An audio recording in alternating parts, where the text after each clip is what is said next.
and most of all, for the working Americans who will soon be formally working Americans if this keeps up. The Republican senator says that the last 4 years proved something, that growing prosperity, reducing emissions, and expanding domestic energy can all be done at the same time. White House Press Secretary Jen Psaki says Biden has no plans to meet with GOP senators. That's after 24 of them sent him a letter asking to discuss concerns over recent executive orders targeting the energy sector. The Maricopa County Board of Supervisors says it wants to instill confidence in the public over the 2020 election. It's approved a forensic audit of the county's election equipment. Maricopa County in Arizona will carry out a full forensic audit of its voting systems. It's following concerns raised by constituents about the integrity of the November 2020 election. The chairman of the County Board of Supervisors addressed these concerns. Regardless of how we got where we are today, there are a number of people now that have serious doubts about our election process, and people that I care about. Supervisor Bill Gates said concerns largely feature around the county's tabulation equipment. It's clear that there are still questions out in the community. And so, and particularly with respect to the machines, we've heard a lot of talk about the machines. And so that's why I'm thrilled that this audit is going to be focusing on the machines themselves. The board plans to hire 2 independent companies to conduct the audit. It will include a software, hardware, and financial review of voting systems. It'll test whether the machines sent or received information over the internet and will also check the accuracy of the vote counting equipment. The county government published a list of steps previously taken to ensure election security leading up to and beyond November 3rd. Sellers said the county's elections were administered with integrity throughout 2020. The Republican-dominated board voted unanimously in favor of the audit. House Speaker Nancy Pelosi says lawmakers probably need more funding for security as the enemy is within the House. It follows a warning by the Homeland Security Department of heightened threats. I do believe, and I have said this all along, that we will probably need a supplemental for more security for members when the enemy is within the House of Representatives. What exactly did you mean when you said that the enemy is within? What exactly did you mean by that? We have members of Congress who want to bring guns on the floor and have threatened violence on other members of Congress. Pelosi did not name names, but earlier in her press conference, she was asked about newly elected GOP Representative Marjorie Taylor Greene from Georgia. Greene has come under scrutiny this week for online comments she posted before taking office. She made comments defending Second Amendment rights, among others. Her Facebook page allegedly liked a comment that suggested violence towards Pelosi. Greene, in a Twitter post, said different people have managed her social media pages in the past, and some of those posts do not represent her views. President Biden has signed 2 more executive actions in an effort to roll back health care policies from the Trump administration. NTD's Christina Kim has the story. On Biden's 8th day in office, he signed 2 more executive orders with Kamala Harris by his side. An ABC tally shows that this brings the total number of executive actions up to 33. The first order is aimed to strengthen Medicaid and the Affordable Care Act, otherwise known as Obamacare. But today I'm about to sign 2 executive orders, and basically the best way to describe them, to undo the damage Trump has done. There's nothing new that we're doing here other than restoring the Affordable Care Act and restoring the Medicaid to the way it was before Trump became president. The new order establishes a special enrollment period for health insurance coverage under healthcare.gov. Americans have between February 15th and May 15th to sign up. He described the second executive order he signed. Also changes what the president has done, what former president has done, and it a memorandum reversed my predecessor's attack on women's health access. The president says this will protect women's health at home and abroad. He also issued a memorandum to undo the Mexico City policy, known as the Global Gag Rule, which prevents U.S. dollars from funding international NGOs that provide abortions. Biden has signed more executive orders in his first week than any other president in modern history. White House Chief of Staff Ronald Klain responded to the criticism, saying this is to fix what Trump broke in the executive branch and called the actions within appropriate limits. But during his campaign in October 2020, Biden made an appearance at a town hall with ABC's George Stephanopoulos, where he denounced the overuse of executive orders. I have this strange notion. We are a democracy. Some of my Republican friends and some of my Democratic friends even occasionally say, well, if you can't get the votes by executive order, you're going to do something. Things you can't do by executive order unless you're a dictator. We're a democracy. We need consensus. Reporters and cameras were asked to leave immediately after Biden signed the executive orders and didn't take any questions. Biden did briefly answer 2 questions. Christina Kim, NTD News. President Joe Biden is following through on one of his campaign promises to create a commission to examine possible Supreme Court reforms, though some call it a step towards court packing. Biden is under pressure from his party's base to pack the high court with additional justices. News that planning for the commission is underway comes after Republican Senator Shelley Moore Capito introduced legislation to limit the Supreme Court to 9 justices. That's the numerical cap that has been in place for well over a century. In October 2020, Biden said the federal judicial system is out of whack in a 60 Minutes interview. He later said he'd create a bipartisan commission to review the federal court system. Former President Franklin D. Roosevelt tried to pack the Supreme Court in the 1930s, but lawmakers from his own party viewed it as extreme when the public expressed its disapproval. Former President Trump held a meeting with House Minority Leader Kevin McCarthy in Florida. They discussed future plans for the Republican Party. NTD's Grace Coulter has the story. Former President Trump's team released a photo of him and House Minority Leader Kevin McCarthy in Florida. Trump's Save America PAC team said the pair had a good and cordial meeting at Trump's Mar-a-Lago resort in Palm Beach. The two discussed a number of topics, but the top priority was taking back the House for Republicans in the 2022 midterms. They didn't elaborate on which candidates they intend to promote. The statement said, Trump's popularity has never been stronger than it is today, and his endorsement means more than perhaps any endorsement at any time. Trump will now work with McCarthy on boosting the GOP in the House races. And appearing on Fox News, former Trump campaign manager Corey Lewandowski said Trump would be involved in supporting primary challenges against the 10 Republicans who voted to impeach Trump earlier this month.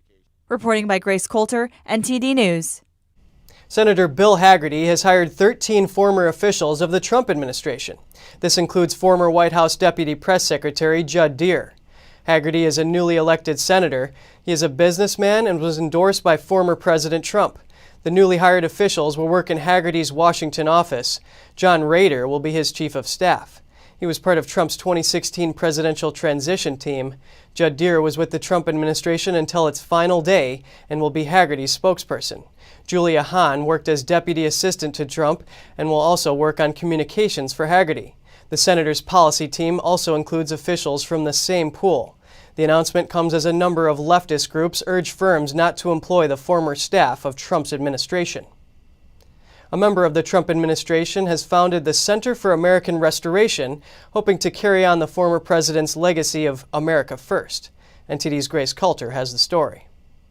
Russ Vought served under the Trump administration as the director of the White House Office of Management and Budget. And now he's aiming to continue the legacy of former President Trump, establishing the Center for American Restoration to restore America's values and founding principles.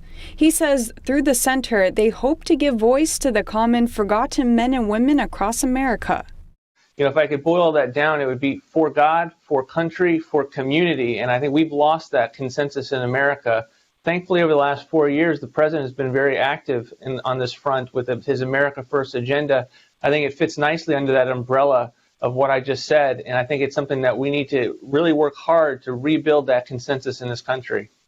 Vought says he hopes Trump will be involved in the center, and the former president has given the organization his blessing. Trump wrote on the organization that he has no doubt Vought will do a great job in continuing the quest to make America great again. The center and its corresponding activist organization named American Restoration Action will take on a number of endeavors to promote an America First agenda and restore America's foundations. Whether that is on voter integrity reform, whether that is reform of big tech oligarchs, and trying to ensure that those platforms are not used to cut off legitimate conservative speech. And really, if you just take those two issues as our first two, we're really going after the things that will allow us as a constitutional republic to allow Americans to participate in the political process and to get their views across. Vaught says their focus will be on making change at the federal level, and they're planning on getting to work immediately. The Biden administration is going to give us many opportunities, unfortunately, to have to confront and provide accountability to the federal government immediately. In a time when conservative American values are under attack like never before, Vaught wants Americans not to lose hope. Vaught says, thankfully for America, spring is coming. A restoration is coming. Reporting by Grace Coulter, NTD News. Republican Congressman Matt Gaetz is calling for GOP Rep Liz Cheney to step down from office during a rally in the state that elected her to Congress. I'll confess to you, this is my first time in Wyoming. I've been here for about an hour, and I feel like I already know the place a lot better than your misguided representative, Liz Cheney. Gaetz told the Wyoming crowd that Cheney has only done two things while in Congress. One is to frustrate President Trump's agenda, the other to sell out to the forever war machine. Cheney faced strong pushback after joining Democrats to impeach then-President Trump earlier this month. House Republican leader Kevin McCarthy says she didn't reveal what she was planning with the Republican leadership.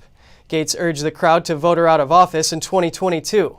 Donald Trump Jr. called into the rally by phone in support of Gaetz' message. Cheney has defied calls to step down from the leadership team, and others have come to her defense. One of President Biden's recent actions was abolishing the previous administration's 1776 Commission, calling it offensive. But what was the 1776 Commission? The person who spearheaded the project spoke on American thought leaders about the commission and why it was created.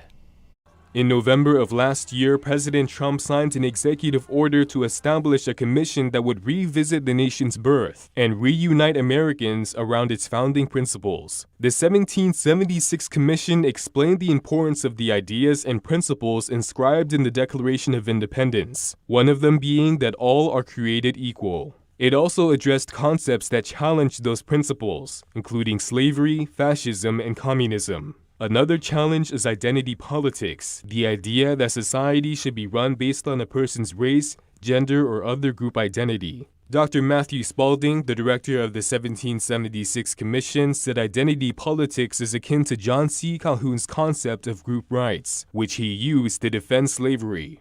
Historically, once we start going down the road of group rights, that tends to be problematic because one group might have rights today, but they might not have them tomorrow, and it might change.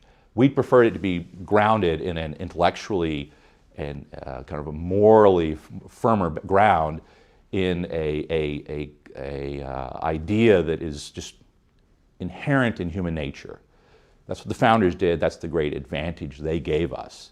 The commission was supposed to release a series of reports for 2 years, but President Biden banned it from the White House. He said it was offensive and counterfactual. Spalding said the commission's report struck a nerve. I think the new administration wanted to go in a different direction when it came to policy matters, in terms of, say, equity within the federal government, which I believe is what the executive order was really about. But in order to get there, they had to kind of separate out and kind of cut off at the knees, if you will, this other argument, which is the commission's report and the commission itself. Critics of the 1776 Commission said it was inaccurate and that America is based on a lie. They argue America's founders did not help in the ending of inequality, and neither did they intend to. But the Commission reports that figures like Abraham Lincoln and Martin Luther King refer to the principles of the Declaration in their efforts to end racial injustice and build a more perfect union. That was the principle that informed not only abolition, and the movement against slavery begins in this country. That it later informs women's suffrage, the early civil rights movement, the pro-life movement today, anti-communism. It's all informed by a look back to the principle.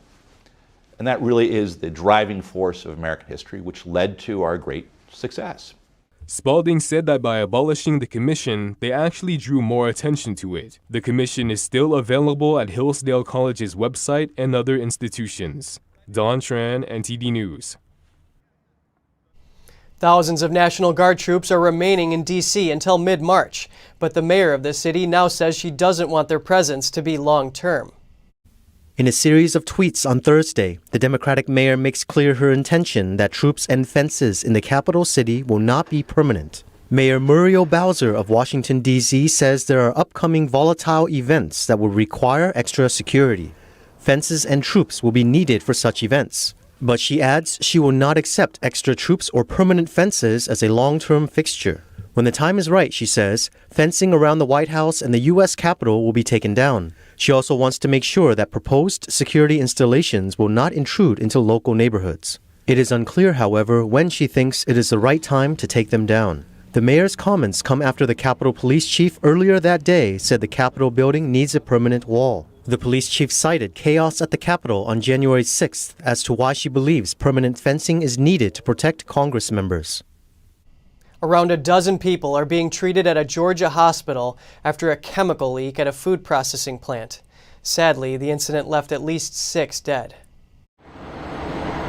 According to local broadcaster WSB-TV, a liquid nitrogen leak struck the Prime Pack Foods facility at 10 a.m. Thursday in Hall County. Authorities say an explosion may have also gone off. 3 Gainesville firefighters and 1 from Hall County were among those hospitalized. Around 130 others were taken to a nearby church for evaluation. The Gainesville Police Department wrote on Twitter the entire roadway around the plant will be shut down over what was called a hazmat situation.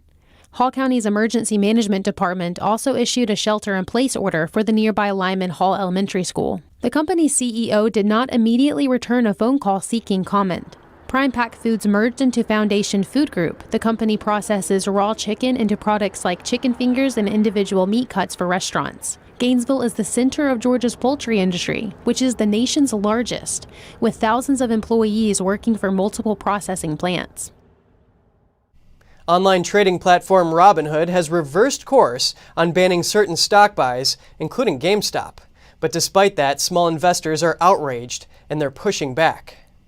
Small investors accuse online stock trading platform Robinhood of manipulating the market in favor of hedge funds. But Robinhood's CEO says that's not true. I want to be 100% clear. This decision was not made on the direction of any market maker or other market participants. This is a Robinhood decision. He says they've never seen anything like it before. A small number of stocks going viral on social media, so they shut down purchases of GameStop and several others because of market volatility. We had to make a very difficult decision to protect our customers and our firm, but we in no way do anything but protect them. But small investors disagree. 29-year-old J.J. Buckner says Robinhood shouldn't have prevented them from trading. Robinhood is not my mom and dad, and they can't tell me when I can and can't trade. You know, they like to make the, there was an email that sent out saying that, like, we're looking out for our investors. No, you're not. 31-year-old retail investor Colin McClellan says he used Robinhood to purchase his GameStop shares, but he doesn't know if he'll continue. But after what they did today, I just don't see how you could have any trust in them when they literally lock your funds. He says a lot of people feel like the government wasn't there for them or small businesses in 2020, while corporations and Wall Street got bailed out. At this point, like I said, I don't care about what my financial return is. Now it's about sticking it to the man. Robinhood is now allowing limited buys of GameStop and others. And just ahead, the virus's toll on nursing home residents may be bigger than we think. New York's Attorney General says the state is undercounting the number of residents who've died from it. And a San Francisco school board votes to rename 44 public schools, including George Washington and Abraham Lincoln High Schools. Some say the decision is controversial. Find out more after the break.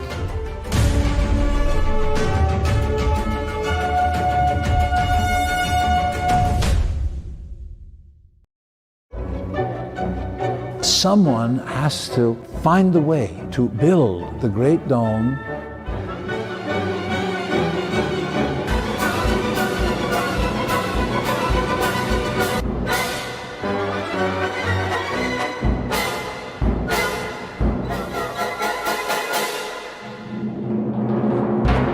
Completely new, completely original.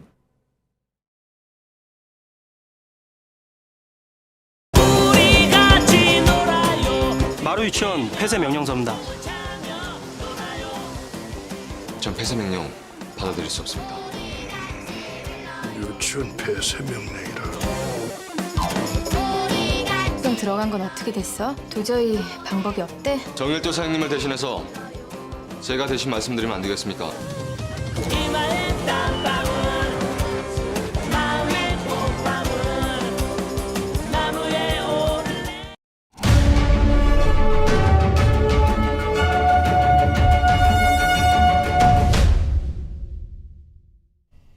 Two escaped inmates are back in prison. They were recaptured in a cotton field after escaping from an Arizona prison. Authorities say these are dangerous men. When you look at the record of both of these subjects, one of them is a home invasion rapist, while the other is a molester of children ranging from ages 7 to 4 years old. These were bad people we wanted to get off the street. David T. Harmon and John B. Sharpio escaped Saturday from a medium security unit using tools to breach a fence. Authorities located the two after residents reported sightings. Authorities say the inmates refused orders to get on the ground. They tried to run away but were captured after officers used stun guns to subdue them.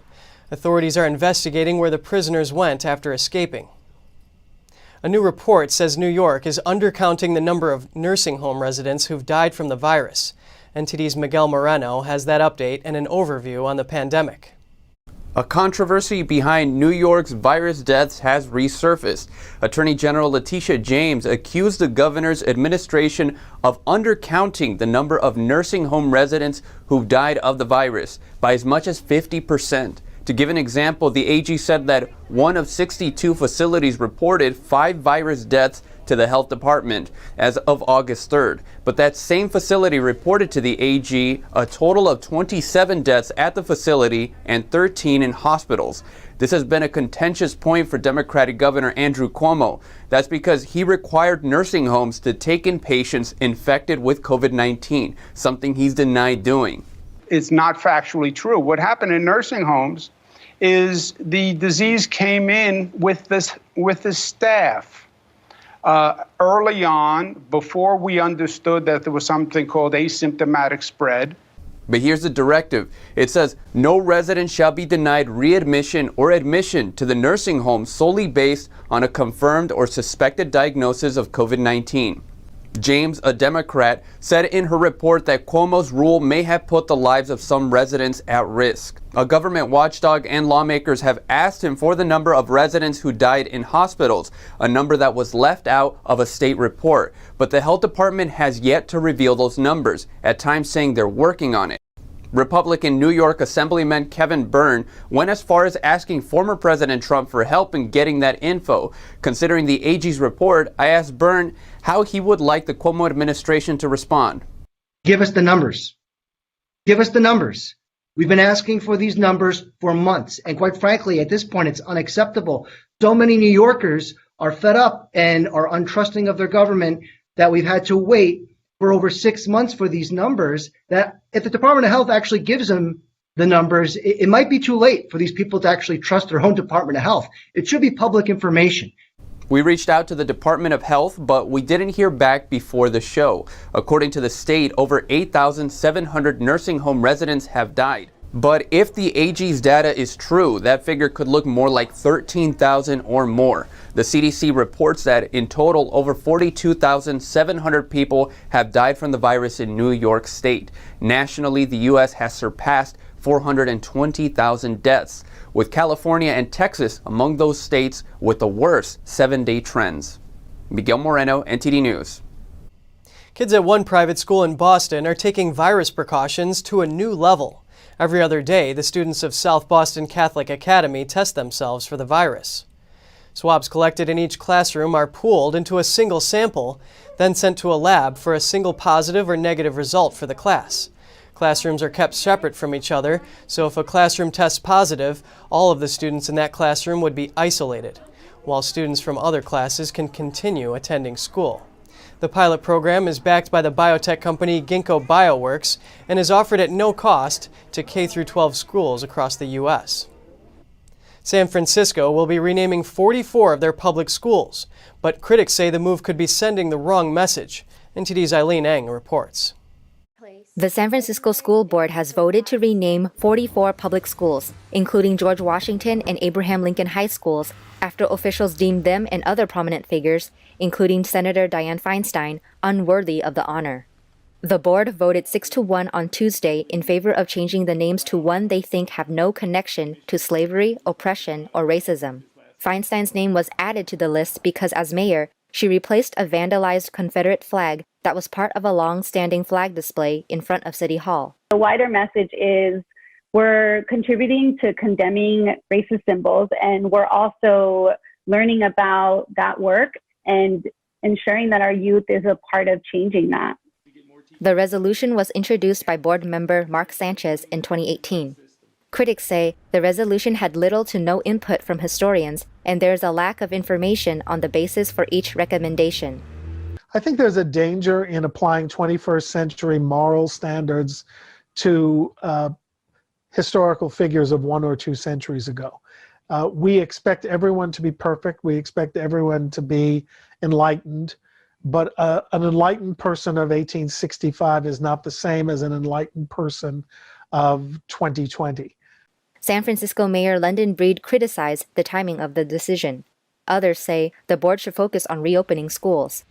Obama's former White House Assistant Press Secretary Ben LaBault also questioned the decision in a tweet why the school board is focusing on the renaming instead of children's education. The cost of renaming the schools, including creating new signage, getting new uniforms, and repainting, is expected to add up to $1 million. The school board says new names for the schools will be considered this April and are encouraging public input. Eileen Eng, NTD News, California. Up next, concerns are rising over a new Chinese law.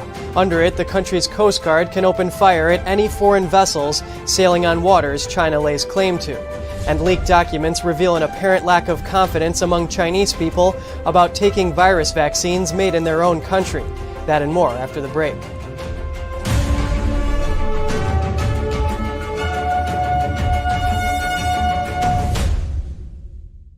It's just clear as day. The media, whether it's broadcast, cable, or print media, has become extremely biased.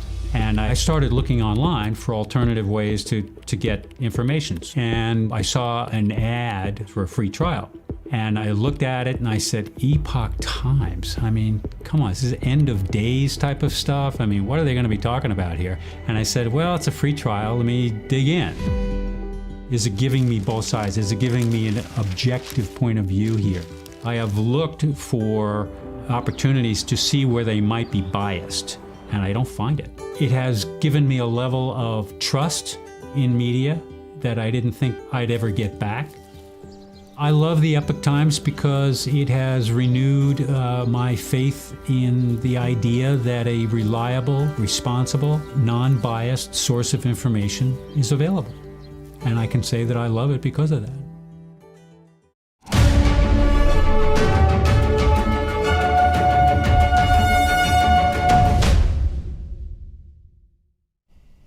A congressional commission holds a hearing on U.S.-China relations.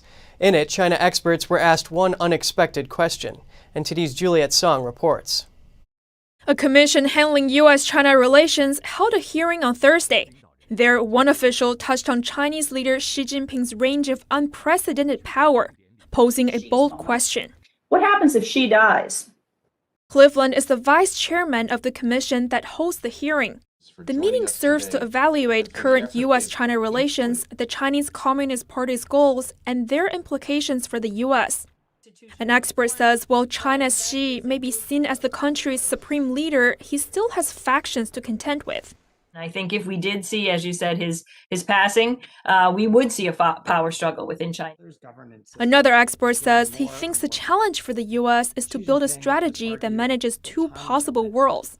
One is that a world where China continues to grow fairly quickly and increase its military capabilities and its economic leverage throughout Asia and the rest of the world, but also a world in which I think we could all imagine a genuine political crisis over the next decade, leading to, the dissolution of the Chinese state.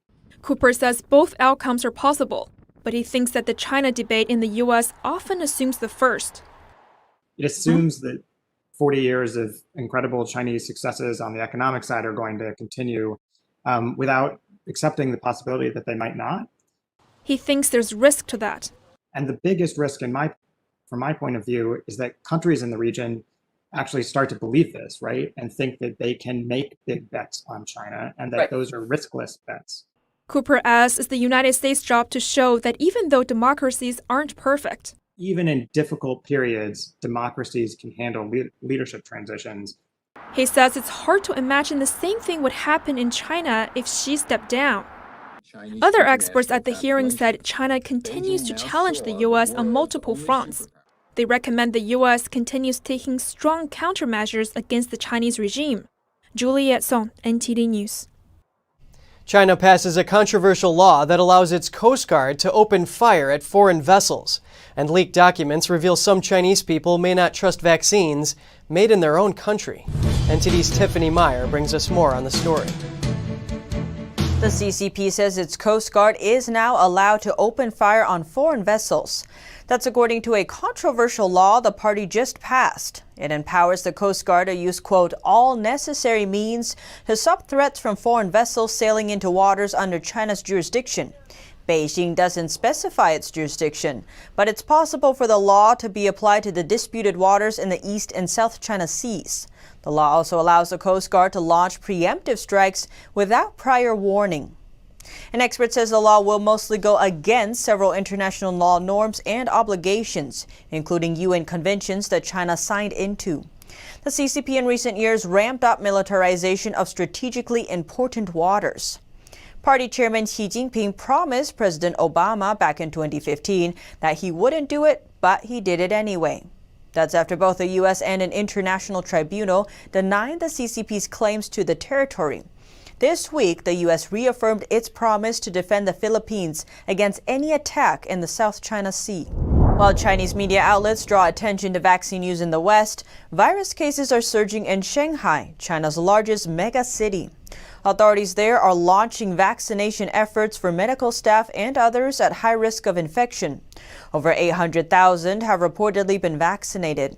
But internal documents we obtained suggest not everyone there is willing to accept Chinese-made vaccines. The documents come from Shanghai's Jing'an district. They say that out of over 110,000 residents, just under 25,000 of them are willing to accept a vaccine made in China. That's only about 20%, or 1/5, of those surveyed. Comments from China Affairs analyst Li Lingyi may shed light on the figures. Li explains that past vaccine scandals in China have caused distrust in domestic vaccines, and says the Chinese regime's attempts to censor true information have also played a role. The son of a CCP virus victim in Wuhan is demanding to meet the World Health Organization expert team now visiting the city. The victim's son says the WHO team should speak with affected families who are being muffled by the Chinese Communist Party. NTD's Cheng Chun has more. Zhang Hai is the son of a CCP virus victim in Wuhan. He believes it's very important for WHO experts to speak with affected families who are being muffled by the Chinese Communist Party, or the CCP. The expert team is visiting Wuhan, the epicenter of the pandemic last year. Members of the team can talk with Chinese scientists, but it is unclear if they will be allowed to gather evidence or talk to families. If they only look at the information prepared by authorities in Wuhan City and Hubei Province, they can only assume that the spread started in January last year, not to mention finding the source. Even the time when the virus started to spread would be misleading. Only by listening to the experiences of victims' relatives can they better understand the timeline of the outbreak and find out the real source. The WHO visit was approved by the CCP after months of negotiations. Zhang says the WHO is easily influenced by Chinese authorities. He hopes these experts don't become a tool in spreading the regime's lies.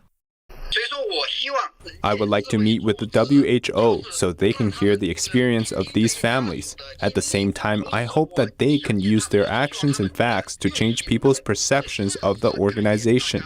As an international organization, they should have their independence and their rigor. Zhang's father died of the CCP virus on February 1, 2020. That's after he traveled to Wuhan and got infected there. Zhang says that if authorities did not cover up the pandemic, he would not have brought his father to Wuhan. He calls the regime's cover-up a criminal act and doesn't want the WHO to be coming to China just to cover up these crimes. The local government has not even acknowledged its cover-up, and they're killing people so far. You know, not even a minimal apology. If the WHO is influenced by them and said something that is not true, it will become harder for us to speak out and hold the authorities accountable. I must remind the WHO experts, if you put on a show, go through a pre-scheduled plan, then say some words that are not truthful. This thing is going to enter the history books, and your words will bear some responsibility and consequences. Relatives of some other virus victims tried to sue authorities, but all of them have been suppressed. Right after the WHO experts arrived in China this month, the victims' relatives saw their chat group on social media shut down. Reporting by Chang Chun, NTD News. Still to come, California says up to $30 billion in unemployment benefits could have gone out fraudulently. That means 4.1 million people could have to pay back the state. And an agricultural startup finds a new way to grow crops that could change the way we feed ourselves. It just harvested its first crop using new techniques. Find out more when we return.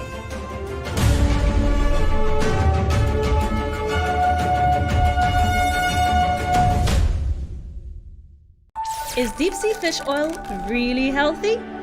Due to pollution in the oceans, most fish contain heavy metal elements and radioactive substances.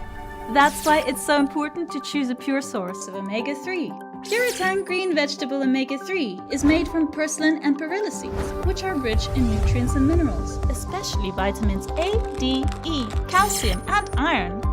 With natural processing and no harmful chemical additives, it has more than 90% concentration of omegas 3, 6, 7, and 9. It effectively improves brain power and is beneficial to the heart's health. Puritan omega-3 does not smell of fish and contains no pollutants, so both adults and children can safely and easily consume it over a long period of time. Puritan green vegetable omega-3. Eat 2 a day and you'll feel brand new.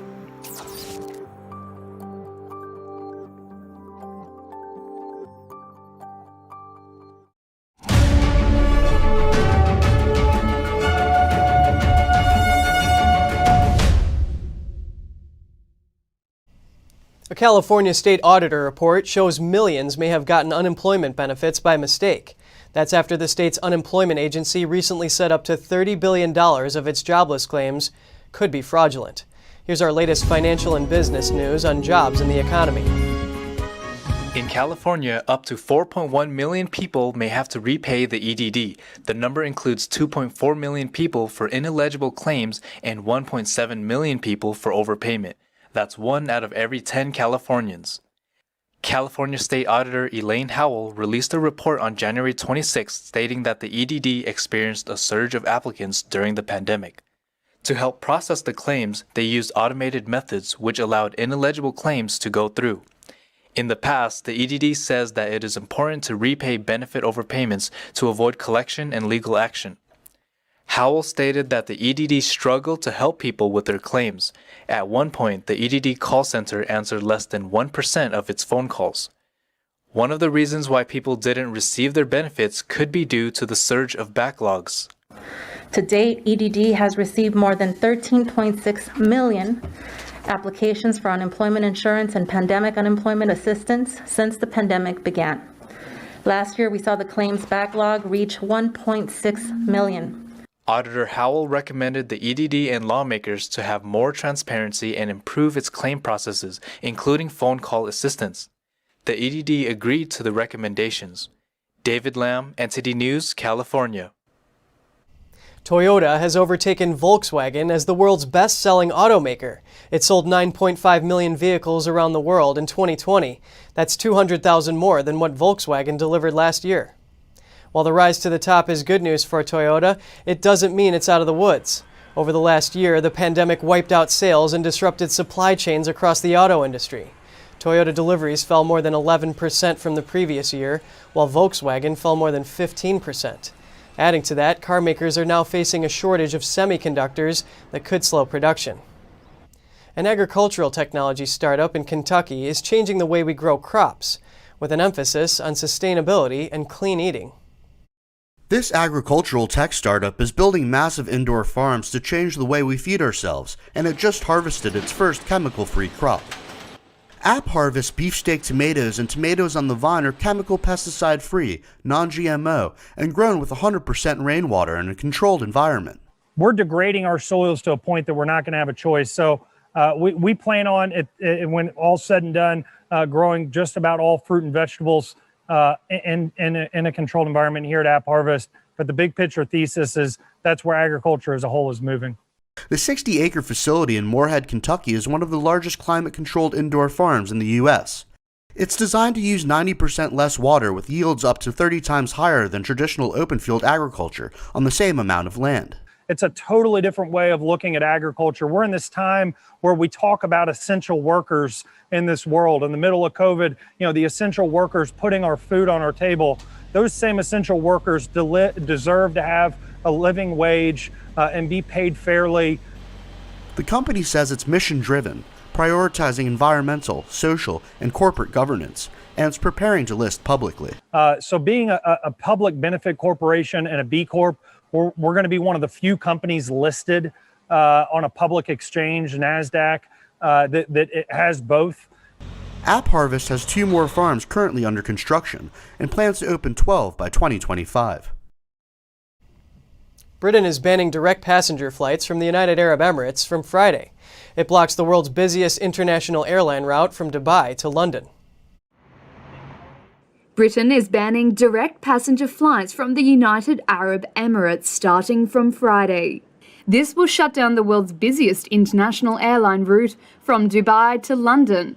Data over the month of January showed over 190,000 scheduled seats. On top of the UAE, the UK is also banning flights from Burundi and Rwanda, all in a bid to stop the spread of a coronavirus variant first found in South Africa. Transport Minister Grant Shapps said on Thursday via Twitter, people who have been in or transited through those countries will be denied entry, except British, Irish and third country nationals with residence. The news also delivers a blow to countries that use the UAE for transit.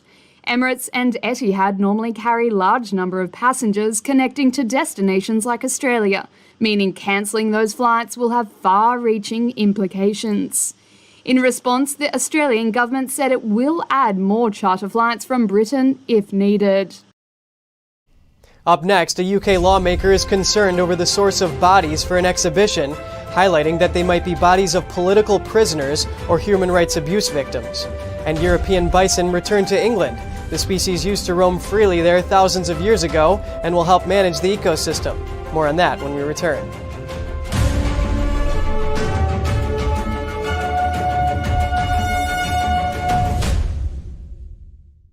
If you're like me, and I think it's actually most of us, then you're getting really fed up with the nonsense going on inside the banking system. I mean, we've worked hard our entire lives to retire comfortably. We just recovered from the crash of 2008, and it seems like it's about to happen all over again. Look at the too-big-to-fail banks.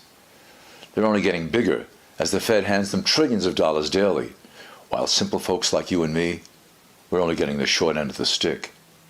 That's why I'm glad I found this book called The Bank Failure Survival Guide. Give us a call, and we'll send you a free copy with no obligations whatsoever, just one American to another, telling you about some options that you might not have considered. Call 866-239-2619 today for your free copy of the Bank Failure Survival Guide. That's 866-239-2619.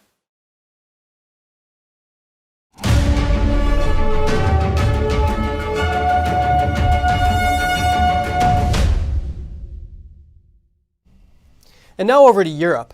A French author believes high finance and big tech are influencing politics, leading Western countries into a new kind of communism. Neil Woodrow in our UK newsroom will bring us more from Europe. Hello and welcome. Are Western countries leading themselves to a new form of communism? According to one French author, the crisis we're facing due to the pandemic is redefining the balance of economical and political powers between governments and big tech. Our France correspondent David Vivers has the story. History has taught us that communism is known as an ideology leading to authoritative, dictatorial regimes. One French author believes recent events may show another side of communism. Communism is about all means of production controlled in the hand of the state. It is then redistributed between people. Nowadays, it is not states owning the means of production, but a small group of big companies. In the Communist Manifesto, Karl Marx mentions what he calls the withering of the state. According to Piacentini, big companies are now forming a new elite carrying out this agenda. We have to remind ourselves that the final step of communism, as Marx wrote it, is the complete removal of government. According to the S&P 500, the stock market finished 2020 at record highs, while CDC figures show the virus surging and census data shows higher level of unemployment and 1 in 8 Americans reporting not having enough food to eat. This means there's a break between a small group of people owning the big companies and the rest of the population. My point is that the high finance is now influencing politics. It's not the other way around. We see that rules in the EU support the finance more than protecting people's rights. The debate about big tech companies' influence is not new. Piacentini says Twitter, Facebook and YouTube banning Trump and conservative accounts is just the beginning.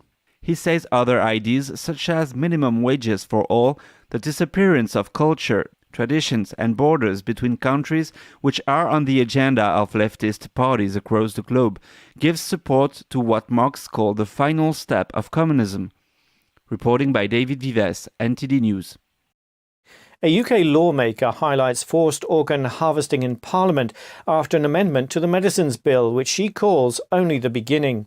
NTD's Earl Rhodes has the details. Mari Rimmer. On Wednesday, Parliament member Mari Rimmer expressed her concerns over the potential crimes happening behind the scenes of the Real Bodies exhibition, allegations the organisers deny.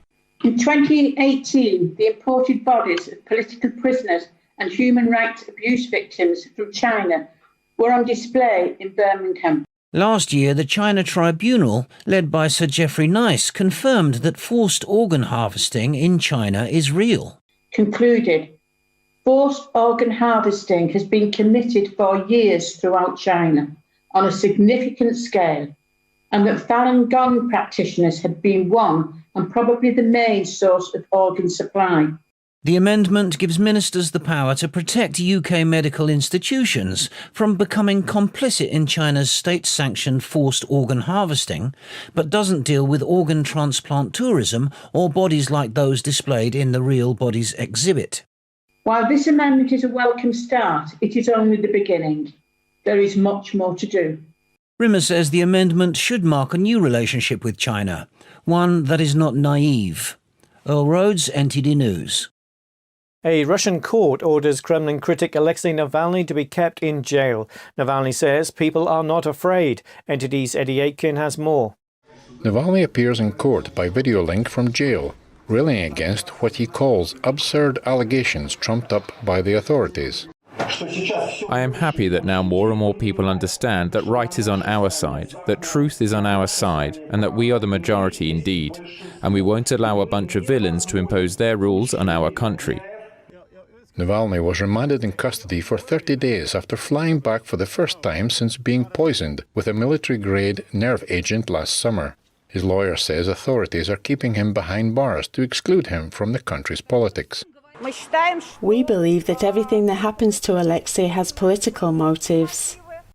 A theatre professor was fired after protesting with Navalny's supporters. For a long time, I haven't liked the direction our country is going in. I wish Russia was a European nation and a country I'm not ashamed of. Navalny's allies are calling for new protests demanding his release. Authorities say any demonstrations are illegal and will be broken up. Eddie Aiken, NTD News. Ukrainian Alexei Novikov won the title of the world's strongest man last year, and now, not long after, he sets a new record. Trevor Piper has more. Novikov carried a yoke weighing over 1,000 pounds for 32 feet in 12 seconds. The yoke had 6 girls standing on it.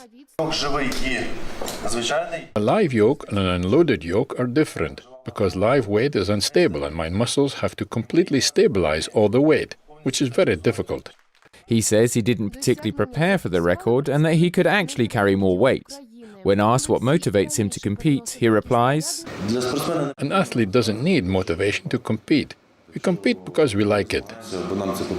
At only 24 years old, he's the world's strongest man and holds 2 world records, the 18-inch deadlift and the giant dumbbell for reps.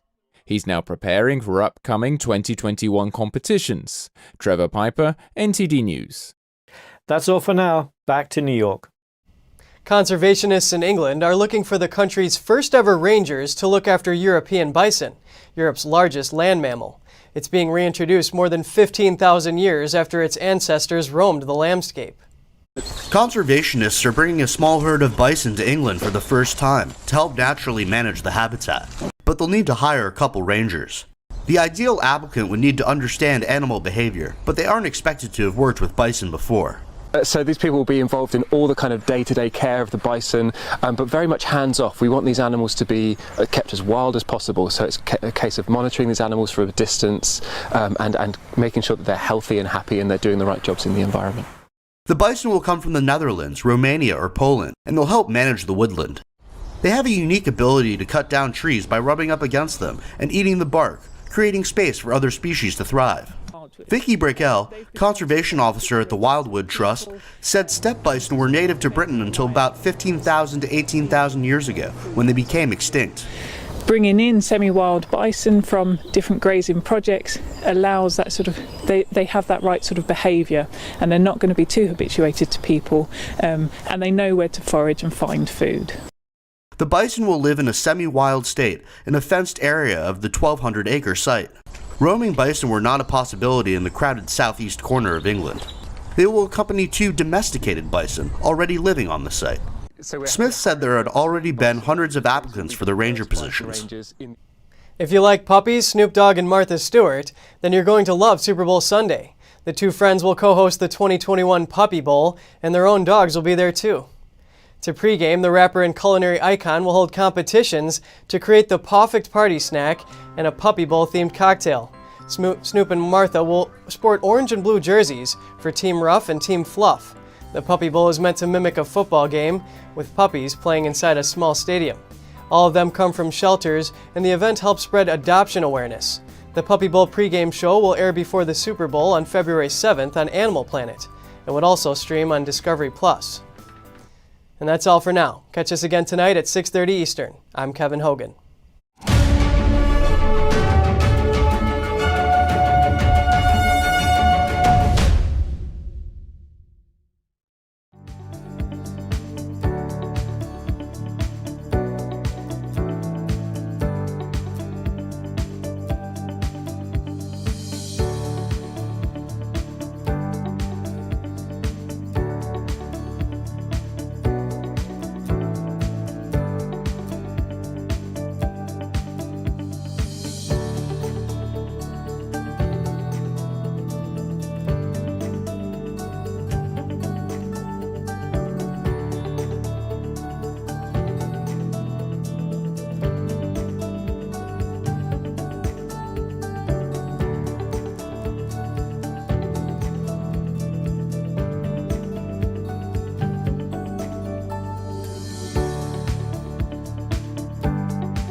What does it? Hi, we're happy to announce that you can also catch us on cable TV now. Millions of households already choose us as one of their trusted news sources, and you can too. You can watch us in Chicago, Washington, D.C., New York, and many other cities as well. And if your system doesn't carry NTD yet, you can just give them a quick call and request NTD on your cable provider. Thank you for watching. See you next time.